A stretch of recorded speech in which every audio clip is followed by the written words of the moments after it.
पापं नमामि रामं रघुवंशनाथं। यत्र यत्र रघुनाथ कीर्तनं तत्र तत्र कृतमस्तकाञ्जलिं। बाष्पवारि परिपूर्णलोचनं मारुतिं नमत राक्षसान्तकम्। गोविंद मेरी यह प्रार्थना है, भूलूं न मैं नाम कभी तुम्हारा। निष्काम होके दिन रात गाऊं, गोविंद दामोदर माधवेति। देहांत काले मम सामने हो, बंसी बजाते मन को लुभाते। गाता यही मैं तननाथ त्यागूं, गोविंद दामोदर माधवेति। याज्ञवल्क्य भरद्वाज मुनि उमा समेत महेश, बंदो तुलसीदास पुनिकाग भुसुंडी खगेश। सिया मांडवी उर्मिला श्रुति कीरति बरपाम, चार ललन चारों लली तुलसी करत प्रणाम। जानकी जीवनम वंदे मांडवी प्राणवल्लभम, उर्मिलारमणं वंदे कीर्तिकांतम नमाम्यहम्। बोलिए सियावर रामचंद्र की जय।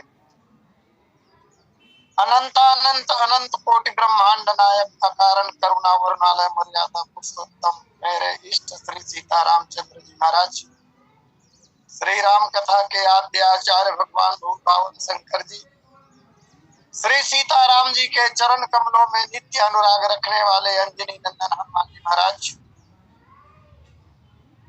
संसार की सबसे बड़ी आचार संहिता एवं कालजयी ग्रंथ श्रीमद् रामचरितमानस के प्रणेता अहर्निश पूज्यपाद कविता कानन केसरी कविकुलभूषण संत शिरोमणि श्री राम कथा रस रसिक गोस्वामी जी महाराज, श्री राम कथा सत्संग लिंक से जुड़े हुए समस्त समादरणीय महानुभावों, अर्चनीय वंदनीय पूजनीय माताओं तथा बहनों, इस पावन कार्यक्रम के संयोजक एवं संचालक आदरणीय श्री पटेल जी, आज के प्रथम लिंक के वक्ता पूज्य चरण पंडित व्यास जी महाराज एवं तृतीय लिंक में जिन्हें हम सुन पाएंगे श्रीमद् रामचरितमानस के उद्भट विद्वान पंडित आर के पांडे जी महाराज।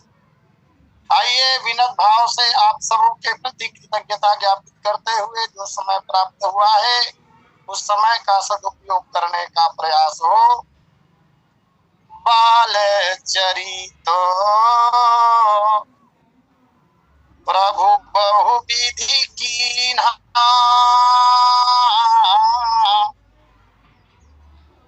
अति आनंद दासन कह दीन्हा। भय कुमार जब ही सब भ्राता, दीन जनेऊ गुरु पितु माता। दीन जनेऊ गुरु पितु माता। पर्व विशेष नवरात्रि पर थोड़ी सी चर्चा, पश्चात मानस जी की उस पावन पंक्ति पर। अभी नवरात्र का पावन पर्व चल रहा है, जगत जानता है। आज नवम दिवस है, माता दुर्गा के नवम स्वरूप माता सिद्धिदात्री का पूजन स्मरण भजन आज के दिन होता है। 9वें दिन में माता इस रूप में विराजती हैं। जैसा कि नाम से ही पता चल रहा है, भगवती के जिस स्वरूप की आराधना आज की जाती है, नाम ही है सिद्धिदात्री। समस्त प्रकार के सिद्धियों को प्रदान करने वाली है ये देवी। केवल और केवल इस भगवती के ध्यान और स्मरण से ही, भजन पूजन से ही सभी सिद्धियों को प्राप्त की जा सकती है। अलग अलग सिद्धियों के लिए और अलग अलग प्रकार के प्रयास करने की आवश्यकता नहीं है। मैं एक बात निवेदन करना चाहूंगा। आज हम देखते हैं अपने आसपास संसार में बहुत से लोग ऐसे दिखाई पड़ते हैं जो थोड़ी सी सिद्धियां प्राप्त कर लेने के बाद उन सिद्धियों का दुरुपयोग करते हुए दिखाई देते हैं। भाई, जितनी भी प्रकार की सिद्धियां हैं, वो सिद्धियां अपने आप अगर किसी साधक के पास आ जाए तो स्वागत है। और प्रयास करके सिद्धियां यदि की जाएं, जैसे आज भी कई लोग काय करत हंसते नहीं, मसान ला साधा था, तो मसान ला काबर साधा था, भगवान ने साधलस। क्या आवश्यकता है इधर उधर भटकने की? अगर पेड़ को जीवित रखना है तो जड़ में ही जल डाला जाए, पत्तियों में, शाखाओं में जल देने की आवश्यकता नहीं है। शास्त्र कह रहे हैं इस देवी की आराधना करने पर सभी प्रकार की सिद्धियां स्वयमेव आ जाती हैं। इसलिए इस देवी की आराधना करें और अपने जीवन को सार्थक करें। रामचरितमानस में मानस जी के बड़े आचार्य ब्रह्मर्षि वशिष्ठ जी महाराज ने यही तो किया था। नवरात्रि के पर्व में भगवती की साधना की थी और गुरुदेव की साधना से प्रसन्न होकर मां भगवती प्रकट हुई। भगवती के प्रकट हो जाने पर उस स्वरूप की तस्वीर खींची गुरुदेव ने और उसी की प्रतिमा स्वयं निर्माण करके अपने कुल देवी, इष्ट देवी के रूप में उनका पूजन किया। पश्चात माता कौशल्या के द्वारा मांगने पर पुनः नवरात्रि में माता की साधना की, पुनः देवी को प्रकट किया और पुनः मूर्ति का निर्माण किया गुरुदेव ने। और पश्चात इसी मूर्ति को माता कौशल्या को प्रदान किया और तब से वही देवी सूर्य वंश की भी कुल देवी कहलाई। और बाद में पता चला कि वह देवी और कोई नहीं थी, श्री सीता जी ही थी।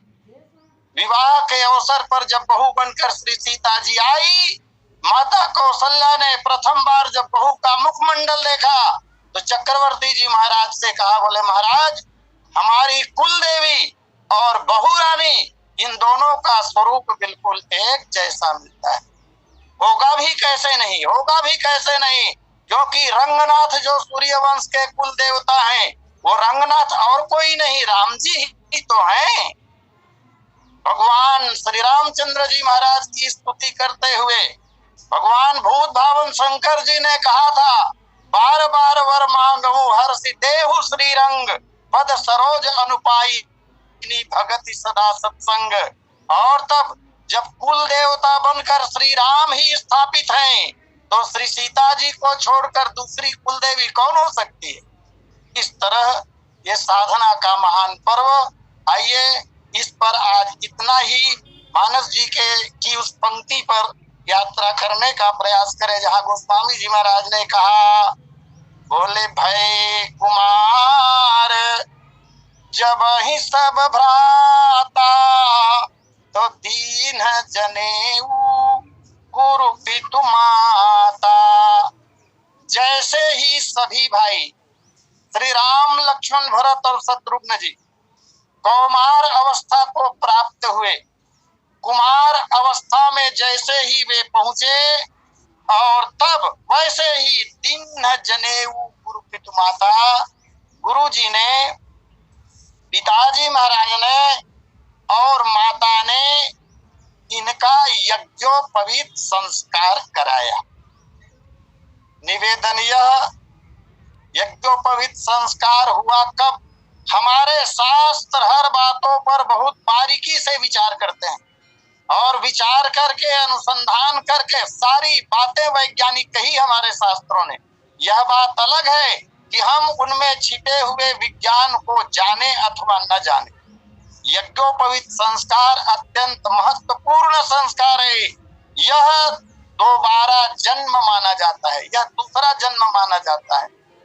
एक बार बालक का जन्म माता की कोख से होता है और उस बालक का जब उपनयन संस्कार होता है तब उसे वेद पढ़ने का अधिकार प्राप्त होता है। आज तो पता नहीं, बिना यज्ञोपवीत संस्कार के भी हम पढ़े लिखे लोग हैं, वेद पढ़ सकते हैं। पढ़ तो सकते हो लेकिन समझ नहीं पाओगे, समझ में नहीं आएगा जब तक वो गांठ खुलेगी नहीं, जब तक यज्ञोपवीत संस्कार नहीं होगा। सारे संस्कार जो कहे गए हैं वो फालतू के नहीं है। भगवान राम चारों भाई कुमार अवस्था को प्राप्त करते हैं। कुमार अवस्था के संबंध में हमारे ग्रंथों में कुछ अलग अलग बातें कही गई है। भिन्न भिन्न पुराणों में, भिन्न भिन्न ग्रंथों में कौमार शब्द के भिन्न भिन्न अर्थ किए गए हैं।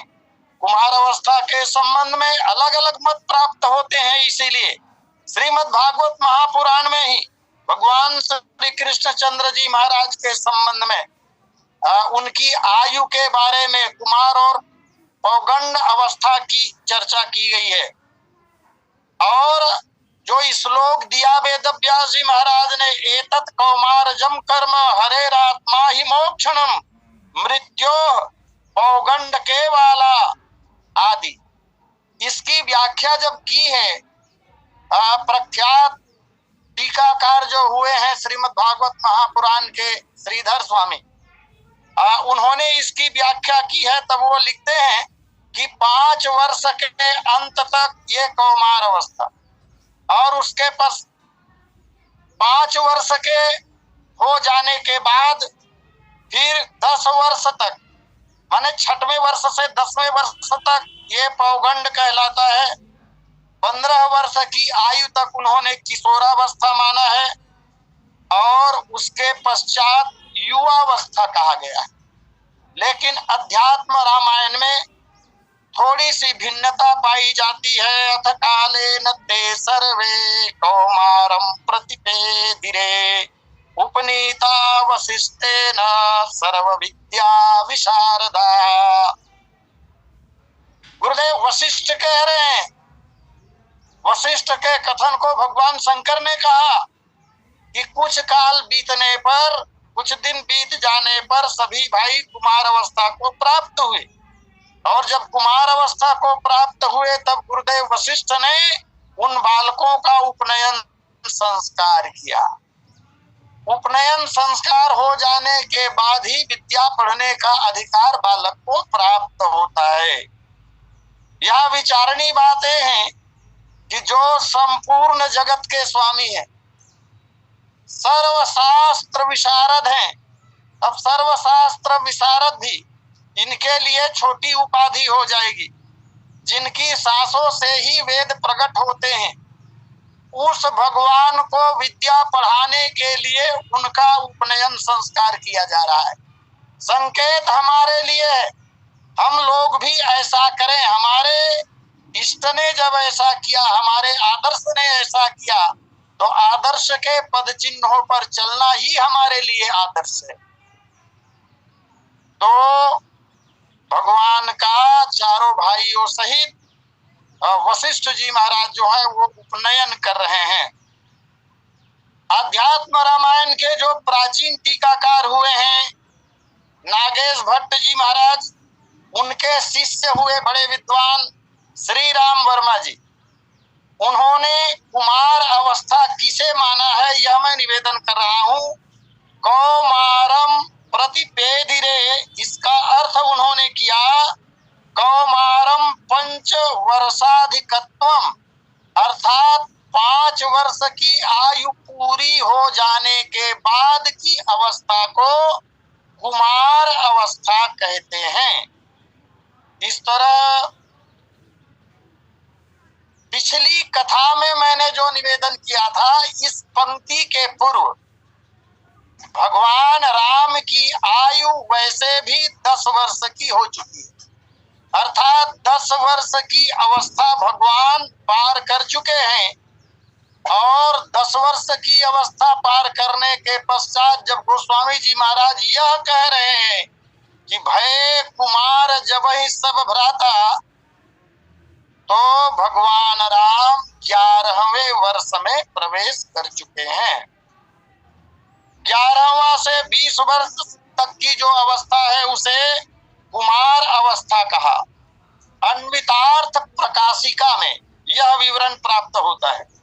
इन प्रमाणों के आधार पर यदि हम देखें तो कुमार शब्द का अर्थ होगा, यानी भगवान राम जब कुमार अवस्था को प्राप्त किए, इसका तात्पर्य हो जाएगा 10 वर्ष की आयु भगवान पूरी कर चुके हैं और 11वें वर्ष में प्रवेश किए हैं।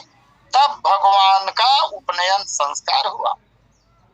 यज्ञोपवीत संस्कार उस समय होता है जब बालक को विद्या पढ़ने के लिए गुरुकुल में गुरु के पास भेजा जाता था। वैसे आज भी सौभाग्य से विभिन्न स्थानों पर गुरुकुल संचालित हो रहे हैं।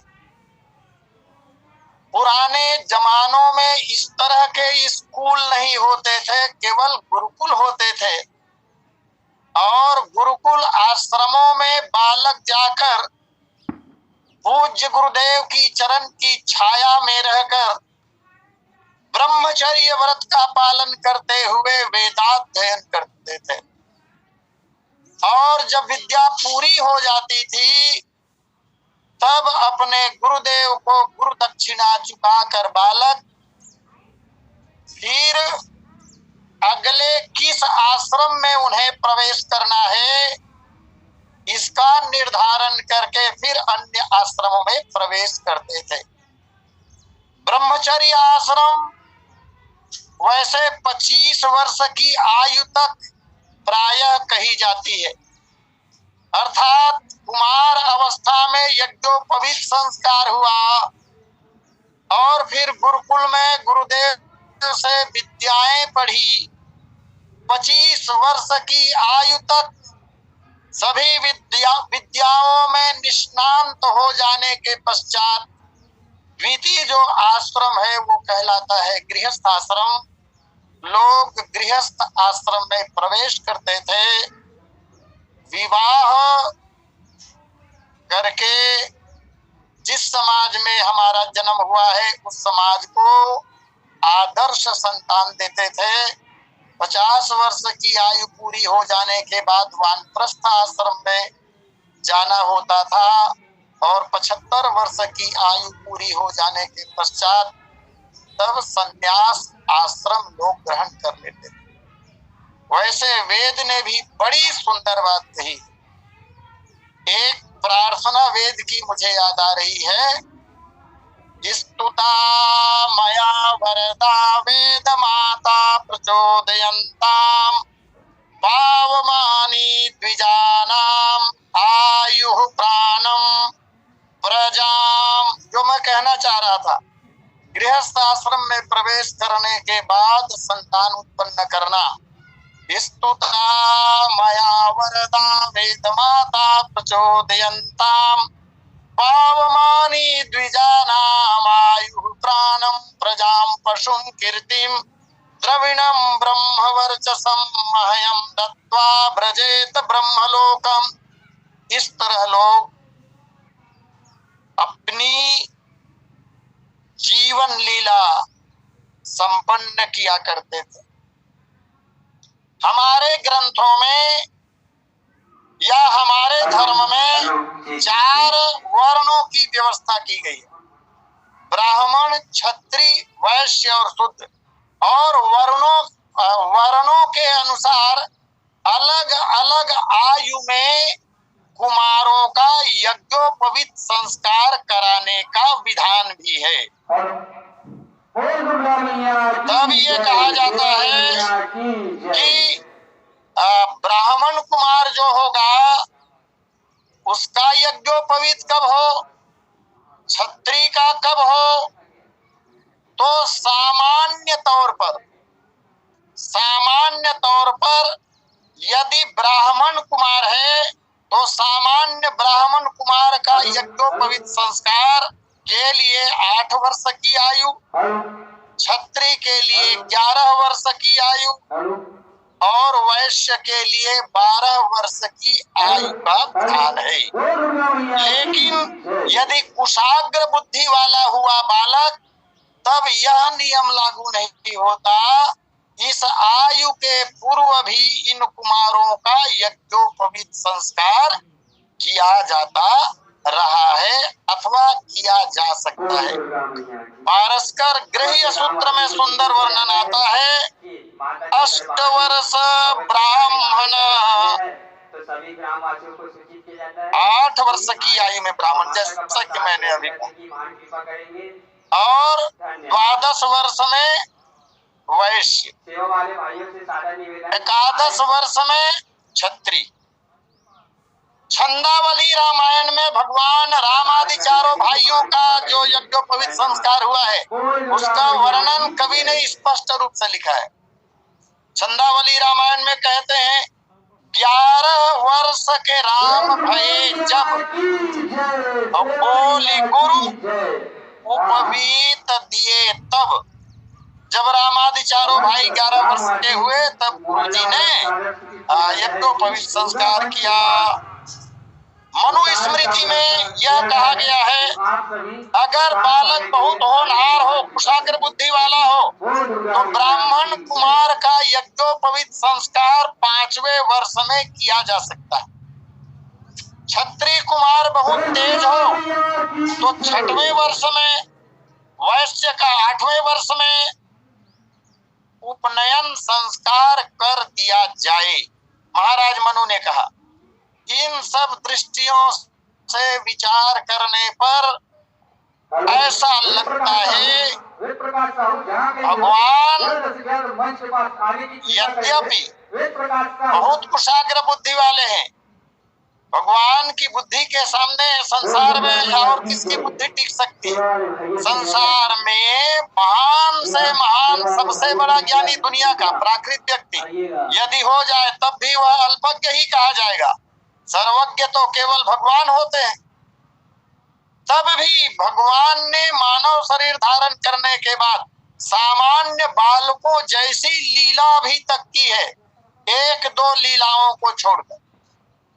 जैसे विराट स्वरूप का दर्शन जो भगवान ने कराया, यह ऐश्वर्य सूचक लीला भगवान की से यदि छोड़ दिया जाए तो भगवान की सारी लीलाएं जन्म से लेकर अभी तक सामान्य बच्चों की तरह हुई।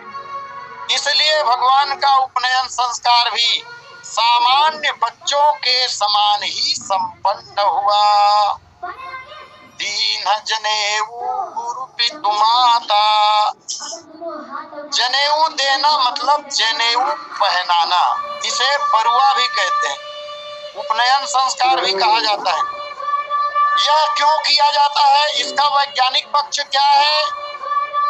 सामान्य सी बात है भाई, यदि शास्त्र न भी पढ़े जाए तो भी हम लोग व्यवहार में जो देखते हैं, जैसे जिन लोगों का उपनयन संस्कार हुआ है, जो जनेऊ धारण करते हैं, वो विभिन्न अवसरों पर हमारी तुलना में वो नियमों का पालन ज्यादा करते हैं।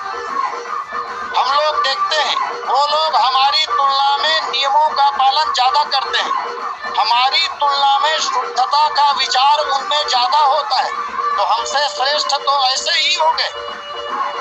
तात्पर्य ये हुआ कि जब यज्ञोपवीत संस्कार होता है तो बहुत सारे हितकारी नियम उसके साथ जुड़ जाते हैं, जिससे व्यक्ति का कुछ ब्रह्म तेज की कामना जो होती है।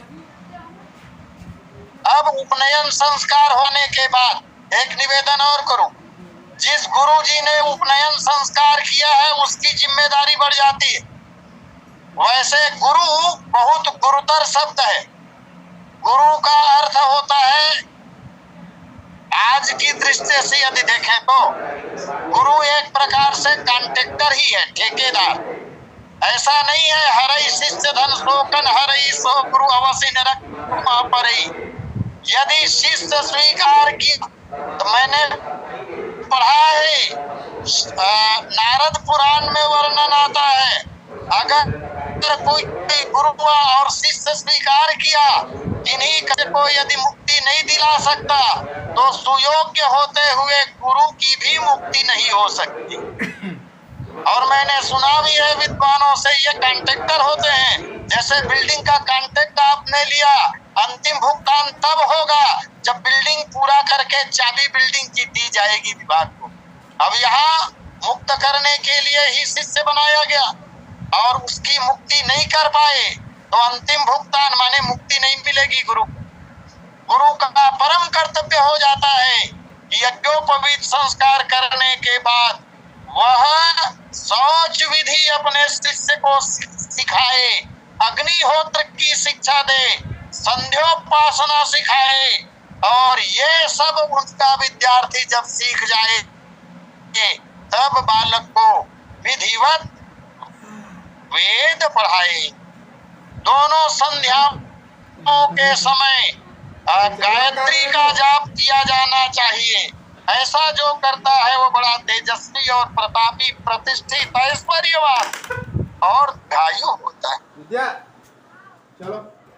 आत्मवान होता है, इंद्रियां उनके वश में होती हैं, और जब इंद्रियां वश में हो जाती है तो भगवत दर्शन उसके लिए बहुत ही आसान हो जाता है। इस तरह 11 वर्ष की आयु में भगवान राम का भय कुमार, जब ही सब भ्राता और दीन जनेऊ गुरु पितु माता।